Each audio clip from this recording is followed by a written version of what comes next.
Bonjour à nouveau. Merci d'être ici avec moi encore une fois. J'espère que vous allez très bien aujourd'hui. Je suis Marie. Bienvenue sur ma chaîne. Cette information peut être vue comme de la science-fiction ou selon la perception du spectateur, et je la publie uniquement à des fins de divertissement.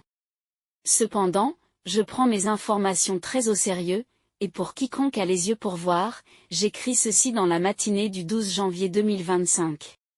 Comme premier sujet aujourd'hui, j'aimerais commenter quelques éléments concernant le Haut Conseil de Tejta. J'aurais pu inclure ceci dans ma vidéo exposant le Haut Conseil, mais l'information m'est parvenue seulement quelques heures trop tard, comme le CIC me l'a fait savoir. Il est intéressant de constater que nombre d'entre vous avez déduit l'information suivante par vous-même: 19 des 24 membres officiels du Haut Conseil qui ont été arrêtés, et qui étaient en poste depuis au moins 2018, ne sont pas tégétiens. Ce sont des agents des gouvernements humains et de la Kabbale, placés là pour prendre le contrôle de la civilisation tégétienne. Cela répond à l'une des questions les plus troublantes concernant leur plan d'invasion, à savoir: comment est-il possible que des citoyens tégétiens aient pu être corrompus au point de se retourner contre leur propre peuple, de commettre une trahison contre eux, et tout cela en échange de quoi? Il est difficile de croire qu'ils aient pu être corrompus par l'argent ou le pouvoir. Il n'y a pas besoin d'argent dans la société tégétienne, donc cela élimine cette option comme moyen de corruption. Et le pouvoir? Peut-être un facteur, mais pouvoir sur quoi, exactement, je demande. Eh bien, la réponse est claire: ils n'étaient jamais tégétiens. Ce sont des humains de la Terre, du pire genre, infiltrés là-bas dans des buts maléfiques. Cela ouvre de nombreuses questions sur la façon dont ils ont réussi cela.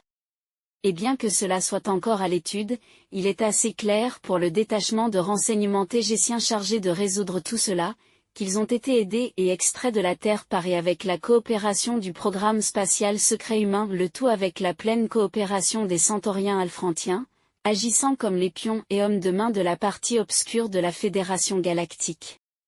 Il y a beaucoup de trafic spatial alfrantien entrant et sortant de la planète Terre, donc ils ont très probablement été extraits de la Terre de cette façon, bien que l'usage de la technologie des portails ne puisse être écarté, car la Kabbale humaine profonde aime beaucoup les utiliser.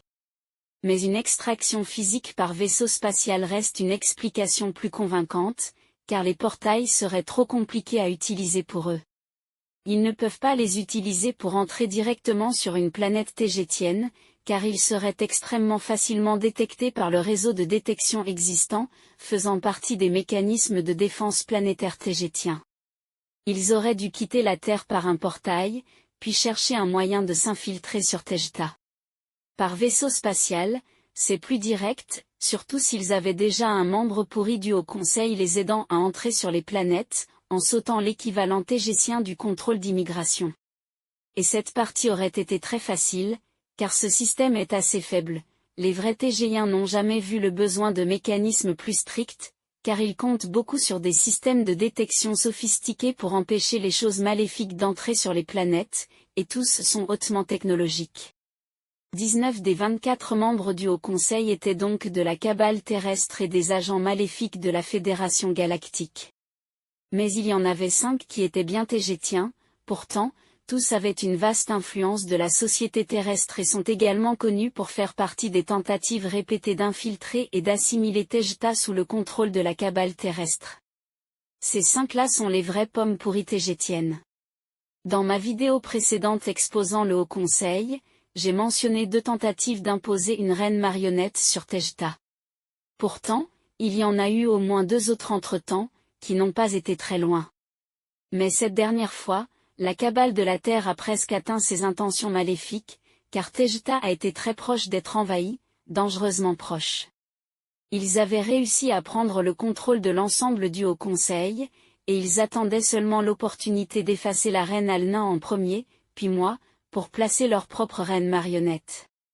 Et ensuite, le renversement politique aurait été complet, car ils auraient pris le contrôle des 2 branches du pouvoir politique tégétien, d'abord le Haut Conseil, qui agit plus ou moins comme un Sénat sur Terre, puis le côté de la direction royale également. Cette fois, ils sont passés très près de réussir leurs objectifs maléfiques. Car avec l'abdication d'Alnin, tout ce qu'ils avaient à faire était de m'éliminer. Et ils ont failli réussir, car j'étais à une péritonite non traitée de la mort, si le capitaine Goral n'avait pas activé le protocole 827 et ne m'avait pas retiré de l'équipage déjà neutralisé du vaisseau Sadikleia. Je maintiens que je n'exagère pas, car mes médecins m'ont ensuite expliqué que j'étais très malade et sur le point de m'effondrer à plusieurs reprises en novembre 2024. Cela m'amène à commenter quelques aspects plus personnels.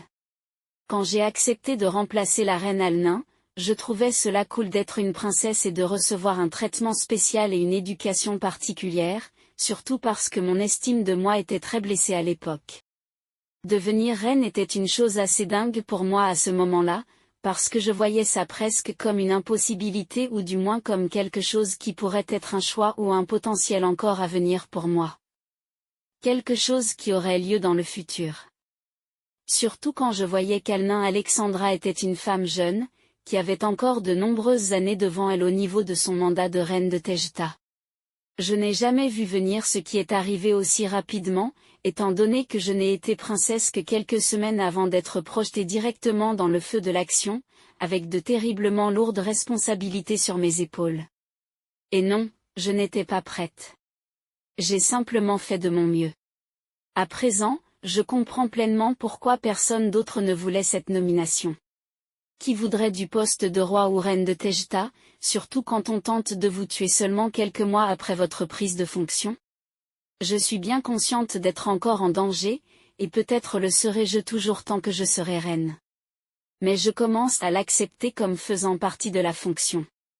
Je sais que j'ai ce qu'il faut, et je serai particulièrement prudente désormais, sachant qu'il y aura d'autres tentatives contre ma vie. Ils n'ont pas réussi à m'éliminer cette fois, et je suis encore là, avec 3 résolutions de nouvel an pour 2025, respirer, manger, et ne pas mourir.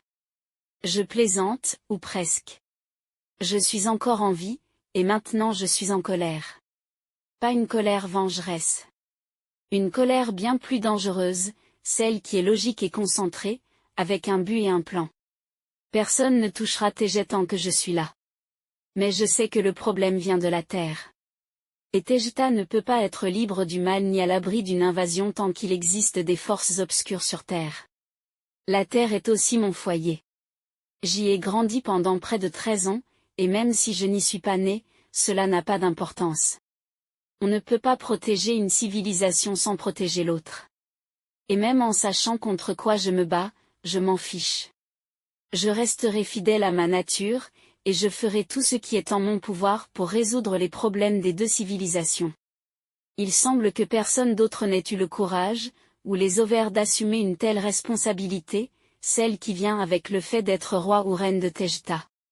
Mais je suis là maintenant. Donc je ferai toujours de mon mieux pour devenir le plus grand problème de la Fédération Galactique Obscure et de la Cabale terrestre. Et j'ai déjà commencé, depuis que j'ai signé des traités de coopération et des alliances étroites avec la Confédération Urma. Parce que je sais que personne ne peut s'en prendre à ces magnifiques félins. Ma prochaine étape est déjà en cours, j'ai convaincu et incité les autres civilisations du système stellaire M45, celles qui font partie du Conseil Alcyon, à effectuer une vérification complète de sécurité sur leur propre population, pour écarter toute possibilité d'infiltration d'agents de la cabale terrestre dans leur société comme cela s'est produit avec Tejta. On m'a informé que toutes sauf une des civilisations pléiadiennes le font déjà, et la seule qui ne le fait pas n'en a pas besoin, car ce sont les Iadéens, qui sont des Urma, et ils ne voient même pas comment cela pourrait leur arriver, tant ils sont puissants et ont un accès facile à l'astral. Bonne chance pour les tromper. Avec ce que je viens de dire, je voulais partager avec vous ma détermination et ma conviction à affronter les problèmes de Tejta et de la Terre jusqu'aux limites de mes capacités et de mes ressources. Je ne suis pas toute puissante, j'aimerais bien, et je suis soumise à beaucoup de règles et restrictions de la Fédération Galactique, avec lesquelles je ne suis pas d'accord pour la plupart. Mais beaucoup peut encore être fait malgré cela. Je continuerai d'opérer depuis l'orbite terrestre, car le problème est ici et j'ai besoin d'être proche. Le roi Urmarur est d'accord avec moi sur cette stratégie. Et je continuerai à superviser Tejta avec la technologie de présence à distance et en personne chaque fois que cela sera possible ou conseillé. Et je serai ici en orbite terrestre aussi longtemps que cela durera. Passons à un autre sujet. Je suis consciente que beaucoup d'entre vous aimeraient que je commente certaines races extraterrestres populaires. Le problème est que je ne vois pas cela comme opportun ni comme une bonne idée. Ces races mentionnées ont beaucoup de fans, et certaines sont même défendues par des personnes très fanatiques, parfois agressives, avec qui je ne veux rien avoir à faire. Des gens qui réagissent et se comportent de manière hautement régressive pour quelqu'un qui se dit « positif ». Mes informations entreront très certainement en conflit avec les leurs, et avec l'image que leurs fans ont de ces races et de leurs représentants. Et à cause de ce que je viens de dire, vous devinez que je ne les aime pas. Ces gens ne m'aiment peut-être pas non plus, mais je m'en fiche. Je leur demanderai de prendre un ticket, car d'autres attendent déjà en file pour m'atteindre. Je ne peux pas parler des personnes spécifiques, donc je ne dis pas de nom, ce n'est pas important, et cela ne fait qu'apporter des complications inutiles. En plus, je n'ai pas le droit d'interférer dans leur travail en ligne en donnant mon opinion, car je ne sais pas quels problèmes ou difficultés de vie ils affrontent, tout comme ils ne connaissent pas les miens. Car je ne vis certainement pas dans un jardin de roses. Je dois traiter des exopolitiques galactiques complexes, entre d'innombrables autres choses importantes et difficiles. Je n'ai donc ni le temps ni l'énergie mentale et émotionnelle pour me soucier des opinions d'autres youtubeurs ou assimilés. Laissons cela là. Avant de vous dire au revoir aujourd'hui, je veux remercier les personnes qui ont fait des dons à ma chaîne, et celles qui l'ont fait plusieurs fois et sont devenues mes sponsors. Merci beaucoup de me soutenir et de soutenir ma mission ici, qui inclut cette chaîne YouTube. Elle est une priorité absolue pour moi, car c'est le seul moyen que j'ai pour partager mes pensées et ce qui se passe en général avec vous tous. Merci. C'est tout pour aujourd'hui. Comme toujours, merci d'avoir regardé ma vidéo, et pour vos likes, partages et abonnements. Cela aide beaucoup à faire croître cette chaîne, et j'espère vous retrouver ici la prochaine fois. Avec beaucoup d'amour et de gratitude, votre amie, Marie.